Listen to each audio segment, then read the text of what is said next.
Hello, thanks so much for tuning in. My name is Nicola Kemp and I'm Editorial Director of Creative Brief. Welcome to the first edition of Byte Talks. So our theme today is creative nonconformity, and at this unique moment in our collective and individual history, we believe there is a real genuine opportunity to question the status quo of what we've always done, resist the routine of what's come before, and instead really move forward with open minds, improving not just the effectiveness of the work that we produce, but our broader impact on the world around us. And so with that in mind, I'm so excited to kick off this series with two brilliant co-founders, Priya Reiki Smith and Emma Gardner, who launched Not Your Monolith, the UK-based global focused magazine that is changing the narrative when it comes to disability. The magazine only employs disabled people or allies to share their experiences of the world. Now, it's a small independent publication, but it's already making a huge impact. So thank you both for joining us today. Thanks for having us. Yeah, really happy to be here. So Priya, I'd love to just get a bit of a view from you. Tell us a bit about NYM and why you launched it. Tell us how it got off the ground. Sure, yeah. I mean, I am journeying back a little bit. I started losing my hearing when I was 13 and got diagnosed and started wearing hearing aids at 17.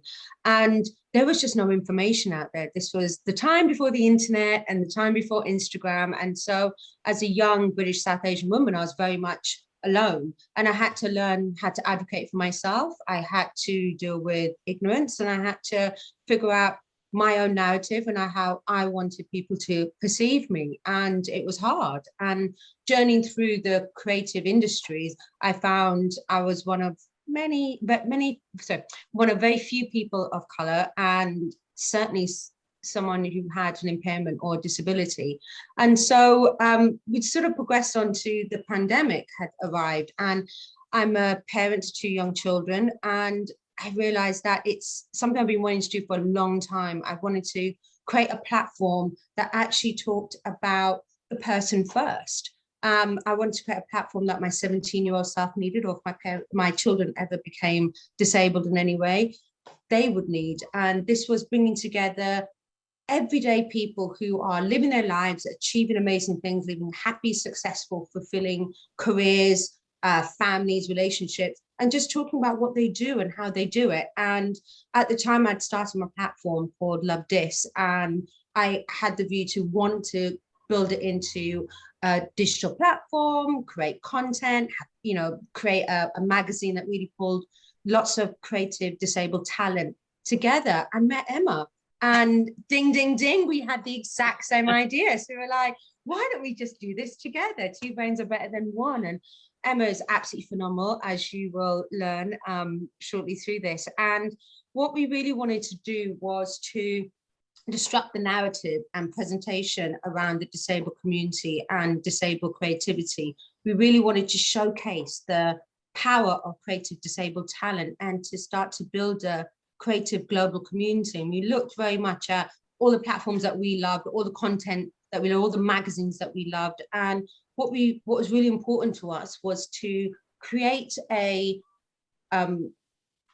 employ disabled talent and just people who are allies of the disabled community, but to create content that wasn't by the disabled community for the disabled community. It's for everyone. We need to start breaking down those barriers. The fact that we're disabled, it's one part of who we are. It's not the entirety of who we are. We all have our intersectionalities. So it's really about showcasing all of the talent, the points of view, the politics, and in a way that's interesting to everyone. And right now, we really are interested in learning about different experiences, different cultures, different lived experiences. And so NYM is really about that, is to play on the words. It really is to show that we're not monolithic. We create our own identities. That's really, really good to hear. And that whole space as well is just so ripe, right, for change, for really confronting that actually the norm is exclusion. As you were talking, I was thinking, that that sort of really powerful point of not being represented or not even actually expecting to be represented is such a powerful impact. And Emma, I'd love to bring you in here because you've been so active in this space for so long. I mean, what is it that really drives you to challenge the status quo?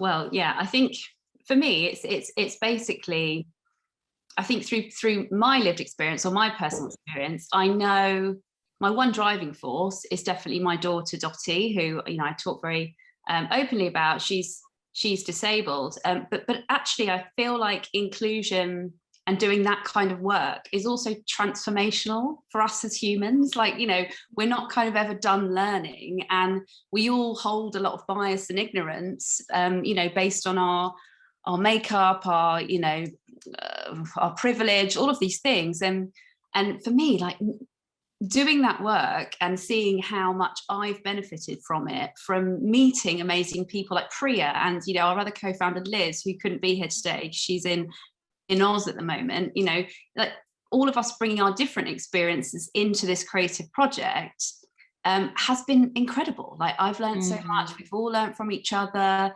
You know, I'm not disabled. I have a mental health condition, but I'm a carer of a disabled child. And I think one of the things that I really wanted to bring to it was, I suppose, was the perspective of a parent that is trying to do their best to be non-conformist, not to succumb to that narrative of kind of the tropes of having a disabled child and what that means. And how I feel like I can do that is to be part of, as an active ally or an accomplice, if you like, of creating something different that people can refer to.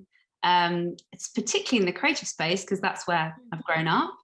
I feel like that's where it's really powerful. So if we can get this level of representation that is intersectional, that is different, that, you know, means something to every individual really that looks at it, whether they're disabled or not, I think is the most powerful thing. And that's been the transformational thing for me. You just keep evolving and understanding that every person is different and there's no one way to represent them. So creating, you know, almost like a reference point or a new benchmark for disability representation, or what it means to be disabled in today's society, felt like a territory that hadn't really been explored enough. And, you know, and there are other things out there, but it was something that we were all really passionate about sharing and, you know, finding different people to get on board and share with us.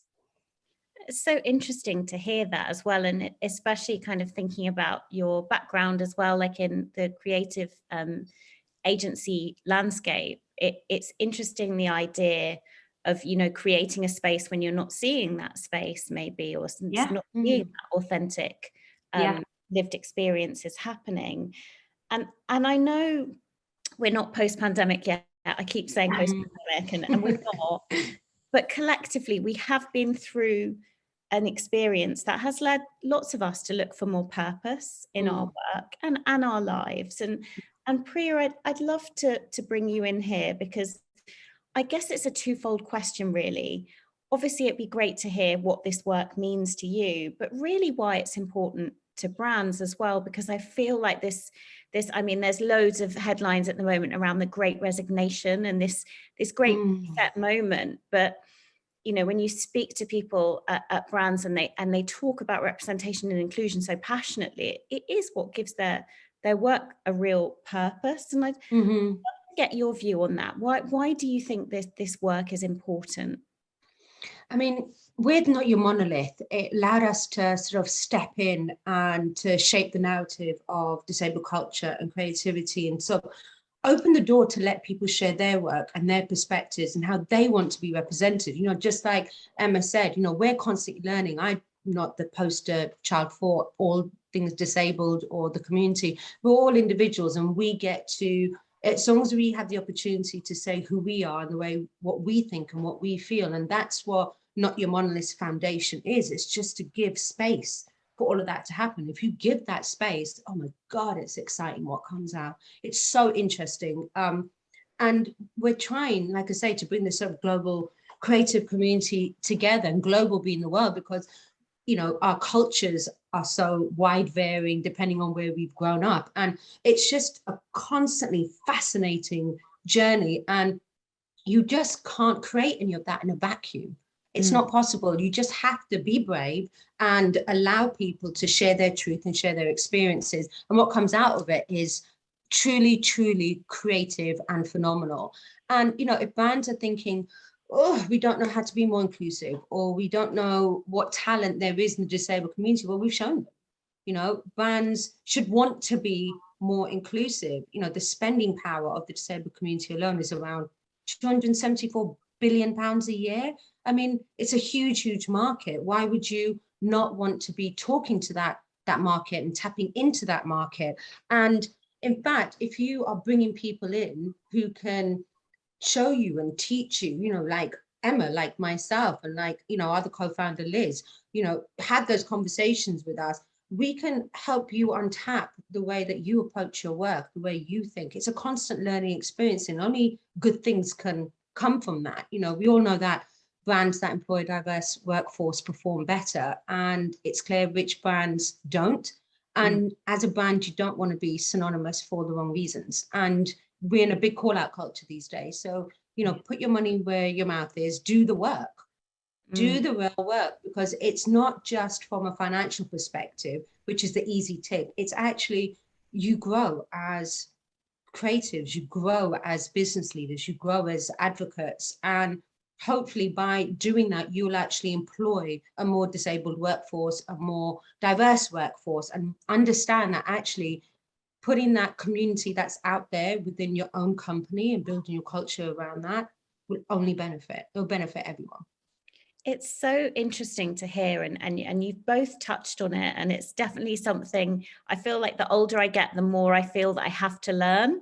You know, there's always, which is actually really liberating, and I love the way that you talk about this culture of continual learning and creating the space for that. And Emma, I'd love to get your view, because that key fact, and you know, there's loads of statistics, but that inclusivity really drives brand and business performance.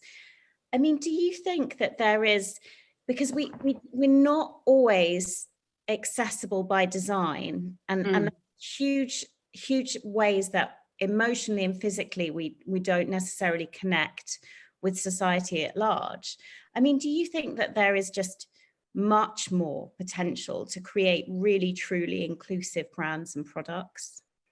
100%. You know, I feel like everyday experiences just, you know, in our lives, and Priya, you'll probably, well, you will experience from your perspective, but I think of a product or something that doesn't exist, or a system that needs changing almost every day, by being Dottie's mum.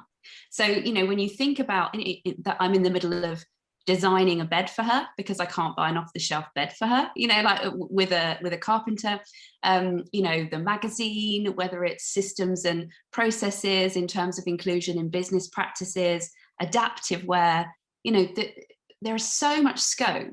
But I think that there are two things for me, and the business case for inclusion, I think, you know, McKinsey reports have said it for years now, you know, like diverse agencies or companies outperform their peers. And that's brilliant. And there are spending powers, and that's a really powerful way to get certain people to listen.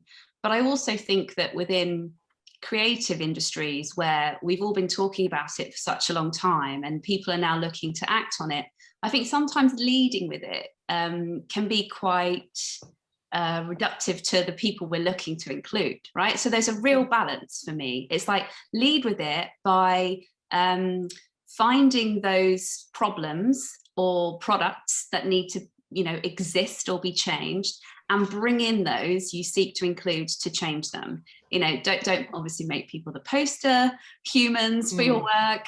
You know, I think it's Bilal Harry Khan who talks about this a lot, is that, you know, by focusing on the business case, I think that's always a way to, for me, up the ladder to get people at the top with the money strings, right? To get them on board. Yeah.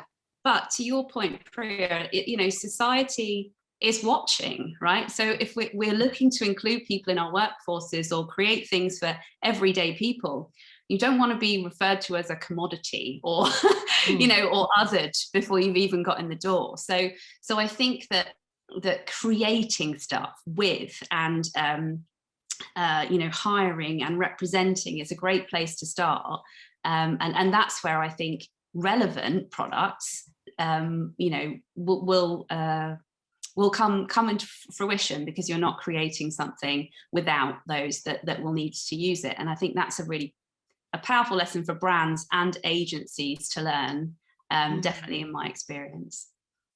That's really, really interesting to hear. And there's definitely been, you know, a few brands that have been criticized in different spaces for running campaigns when actually a lot of their products, their services, their stores themselves are still incredibly inaccessible in a lot of different ways. And with that in mind, Priya, I'd love to get your advice.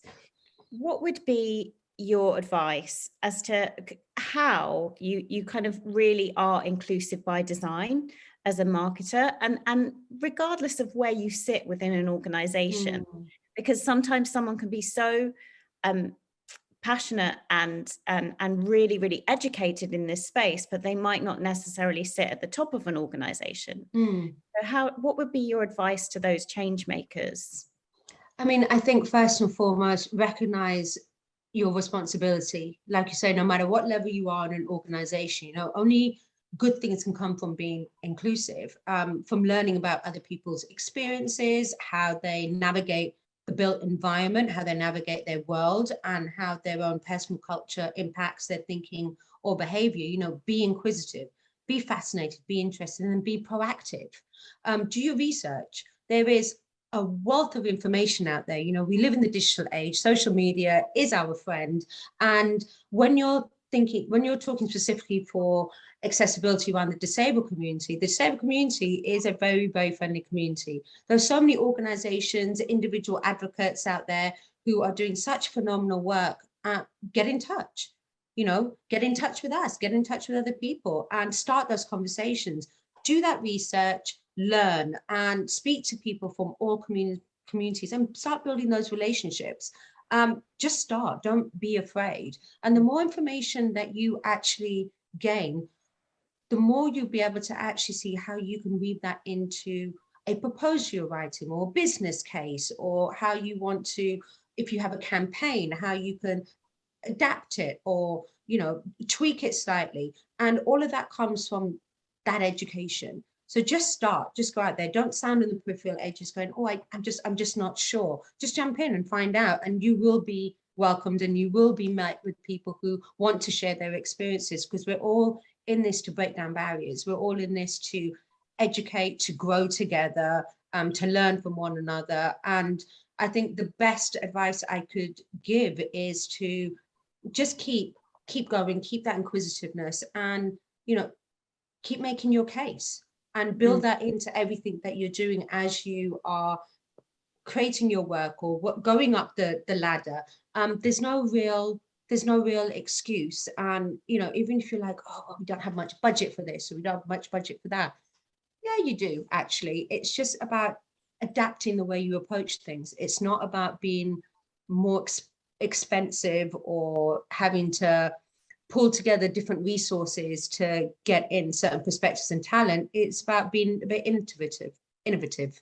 Yeah, and I think I would just add to that, actually, one of the things that I've definitely learned through this process is that inclusion, we all love to bucket it into kind of these little sections of, you know, how to include everyone in society. But within those buckets, if you like, everybody is individual. And I would say that the lessons I've learned from an accessibility perspective, it's not just ramps, it's not just captions. There are so many more things. And if you again zoom back out to non-disabled people as well, quite often we all have preferences and different ways of, you know, participating or learning or thriving.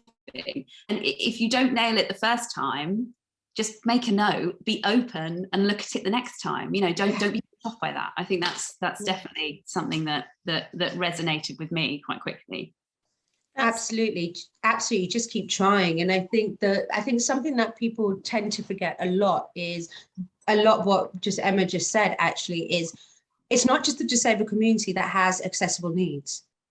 We all do in some shape, form, or size. And lots of products that are out there, what would we do without a doorknob? You wouldn't open a door. There's assistive equipment everywhere around us, knives and forks, they're there for a reason. A digital toothbrush was originally invented for the disabled community, and now every dental hygienist is recommending it across the globe. So just think about it, and step back and just think about it with a wider perspective, and you'll be really amazed and fascinated by all of this content that you're unlocking, all of this ways of thinking, and all these opinions and viewpoints you're unlocking. It's a really fascinating journey. So don't be afraid, be excited. Yeah.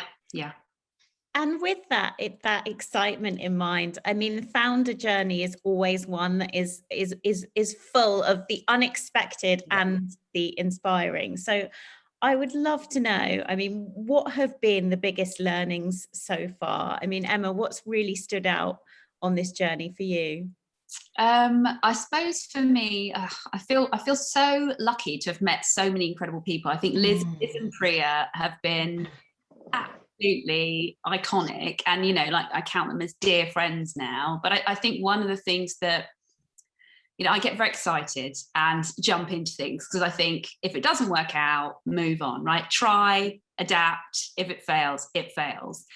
So I think certainly I'm not speaking for everyone. One of the things I learned was that coming from, I suppose, a predominantly non-disabled or certainly non-disclosed sort of environment within business or creative, you're just so used to, right, let's get it done.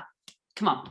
And, Priya's, you're a producer, right? So you got similar creative as well, creative director. And it's like, you're just so used to this. But actually what was really refreshing once we just took the time to learn was that every deadline we had, we missed. Yep. Because of life, of pandemic, or just because of people's lead times, right? And it was so freeing. It was a bit like when you take the pressure off. I think we were supposed to launch in May, weren't we, last year? Yeah. And we laughed. Yeah, we launched in December, and we could have launched in January, but we thought we'll just get it out there, and we'll give birth to this now. Otherwise, it will be 3 more years. But that was a really kind of impactful moment for me, because it again highlighted bias in myself, or just like expectation, and I'd love to take the pressure off me, let alone anyone else. So I felt like that was something that we learned, and I certainly took on board very quickly, which is like, okay, if we're not ready, we're not ready, right? We'll just move it. And that was quite freeing in a way. That is such an interesting insight, because that deadline in itself can sometimes be a treadmill that kind of misses the opportunity to unlock the creative potential of what it is you're doing. I saw a quote the other day: the enemy of love in modern life is not hate but hurry, which really resonated. Wow. Yeah. A lot. and Priya, what's been the big learning from your perspective of the journey? I think it's been the creative journey. So our curating, working with Liz, having never met her.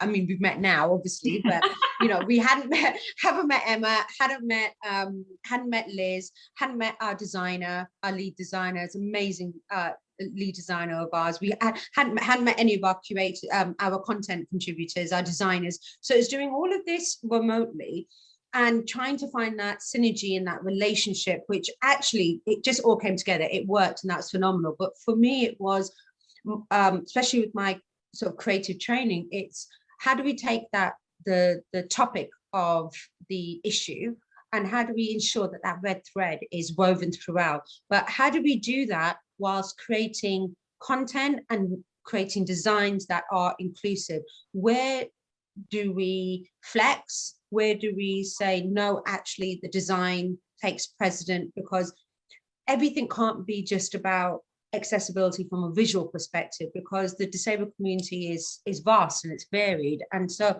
how do we basically hold up every single layout, every single bit of content? And can I say, the purpose behind this is this, and the reason why we did it like this was this. And have we really stress tested every single thing that we put on paper and how we put on paper? And that is not something I think many creative directors have to do, because it just needs to look great, deliver on the story, and take people on a journey.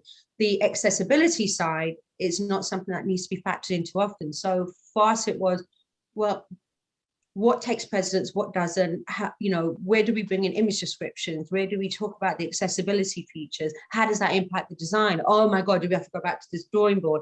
And it's all of these learnings and considerations, and we're just not going to get it right the first time. But that's what issue 2 and issue 3 and hopefully subsequent issues will cover. And as people get to know us, they'll realize that you can't meet the needs of absolutely everyone. It's just not possible. But that's okay, because as long as, you know, from basic perspective, there is a plain text document so people can read the words that are on. There are image descriptions. And at the same time, you know, for say someone like myself who doesn't have a visual impairment, I don't want to look at a magazine that's just designed for those who do, because that doesn't answer then my needs. So it was a real challenge. And there was a lot of conversations around it about, you know, and we got consultations from people who were visually impaired, people who use screen readers, people who are dyslexic, you know, and so we did stress test it. We didn't just do it, you know, in a vacuum, which is what we criticize other people for doing. We went out there and you know, we really did make those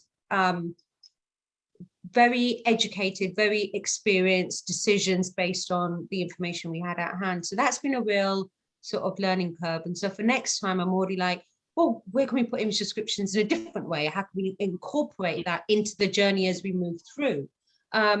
So, and that's really exciting as well, because that means that how we approach design is completely different every single time. Yeah. I love that insight as well, because I can see how the scope of the task could become overwhelming, but this sort of iteration and constant learning can actually really open it up rather than sort of overwhelm you. And it's been so interesting to hear some of the ways that you've brought this amazing product to market, and so much creative non-conformity here. I love the insight that actually missing deadlines is a positive thing. Yes. There's a lot of people watching that will definitely feel liberated by that potential. Yeah. And also the both of you all the way through this focus on continual learning and iteration, I think is really interesting. But really, it is that real insight of just do it. I think sometimes we spend a lot of time admiring the problem, right? Yeah. I love how you're creating a product to really sort of tackle that.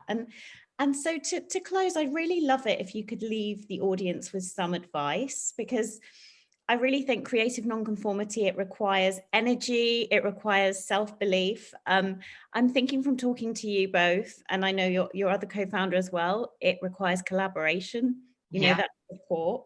So what tips would you give to people? Because so often we get into routines and those resisting those routines to really get those ideas out of your head and into the world and making a difference. What would be your takeaway for the audience?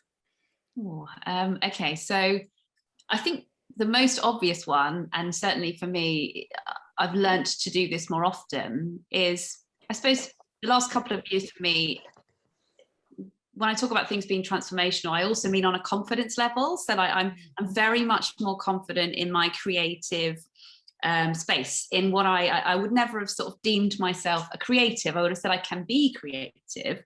But I think that's one of the things that I've learned. And I've learned to do that by sharing my ideas and meeting people like Priya, you know, Suleiman Khan, who we both know.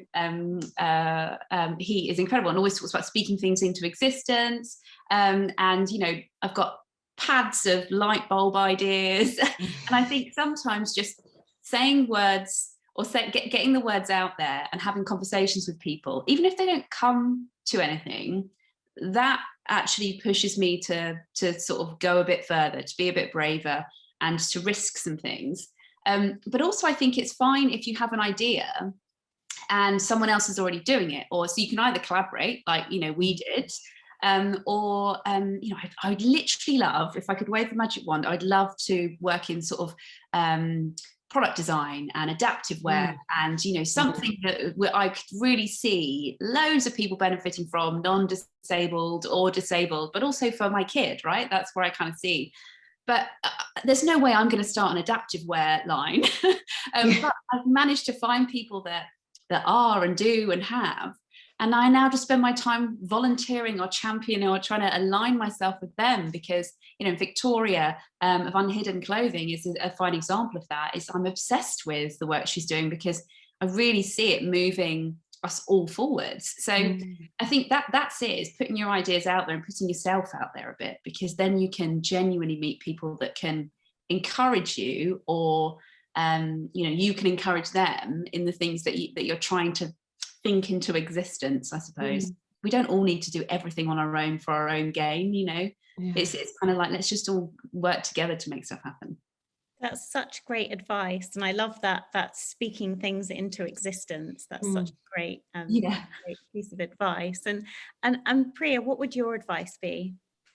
I mean, this is something for everyone. I'd say only you get to be you, you know, and you have thoughts and you have aspirations and inspirations, and it's so easy to compare ourselves to other people. Someone else is doing that, I can't, or they're so brilliant. But you know, you have something to say and no one else can be you except you. So just do it.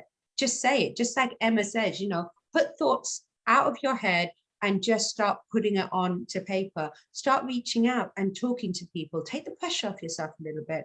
And instead of going, I need to accomplish this by the end of it, instead start with, I'm on a journey and I'm going to see where this journey takes me. And when you take that pressure off of yourself, when you're not thinking so much about that end game and that end result, you get to have such a joyful, fun experience. You get to have a laugh. You get to meet really interesting people who you then can get to be inspired by, borrow from, to help shape the thing that it is that you want to do. Don't put a time scale on it. That is your worst enemy. Don't say I have to do this in 6 months. I have to do this in a year, because you just won't. You know, there's too many demands in our life. So instead, just take that first step and just enjoy the ride and see where you go with it. And that way you will be really pleasantly surprised. And if you don't actually in the end get anywhere with it, you'd have had a really great time. That's such a great point, and it's so overlooked, isn't it? That, you know, it's a long journey as well, this working journey. Yeah, exactly. We've got to keep the joy in it. Yeah, and if you're not going to have a laugh, then what's the point? Not everything, just because it's something you're passionate about or something that you really feel the world needs to see. If you don't enjoy it, there's no joy in it, then you failed before you start, because you turned it into work. And I'd love to ask you both, because there's going to be brands and agencies watching this that will want to get involved in this journey that you are on. So could you just please leave the audience with just a bit of information about NYM, what's next, and what are the opportunities for brands to really get involved and back the brilliant work that you're doing? Yeah, I mean, first and foremost, like our issue 1 is available at wearenym.com. So download issue 1. It's £1. We want to get it out there. We want as many people to have eyes on it. There's some incredible artists, creatives, poets, writers that feature in that, and some names that the industry will recognise in Shani Danda and Suleiman Khan. So I think, look at that. But also, you know, brands and you know, any also disabled creatives out there, or advocates and allies that want to get involved, give us a shout, because we'll be looking for everything from talent to sponsors, or people that want to feature, or brands that might want to help us with funding or whatever for issue 2 and beyond. So, you know, we are just about to kick off planning on that, and we're very excited. But yeah, I don't know if you've got anything to add, Priya. What do you think? Yeah, I mean, pretty much, what you said, I think the thing also is, you know, our focus is, yes, we recruit disabled talent and allies, but, you know, there's a whole massive world within the disabled community where we talk about being part of ethnic minorities, we talk about sex, we talk about all the topics that everyone else talks about, and we don't get to see and read anywhere, and I don't know why. And so it's a real sort of untapped space where we would love people to get in touch and get involved, because there's real opportunity here to be able to share those experiences, build campaigns, and to really put true representation out there. Yeah, I think that one of the biggest things that I always think in sort of agency worlds, as well as, again, going back to that creative process, you know, agencies are usually design or creative departments filled with bookcases of, you know, creative annuals and all of that, or they've got their, you know, reference and mood, you know, talk to us about subscription. You know, we want to get it into a responsibly made print edition. We want to like have this in places where everyone can find it. It looks cool, it's amazing. And we really want to talk about it. So, you know, if people want us to come in and you know, even talk about the creative process and how Priya, I think you can probably, you know, build a masterclass around how you create accessibility and running the creative thread through. I think that's, you know, something we're really keen to share. So well, thank you so much. I think it's so interesting to hear of how you've built this space and created this space, and I'm sure there'll be a lot of brands and businesses that will want to get involved. It's been great having you both on. Thank you so much for taking the time, and I am taking away so many learnings from this conversation, from really making the time for creating that space for change, to not compare and despair, which is always a great reminder. Thank you, Priya. And also just the enthusiasm and joy that comes with making work that really matters. So thank you so much for joining us today. And thank you everyone for tuning in. Thank you. Oh, thank you. It's a real pleasure. Lovely to meet you.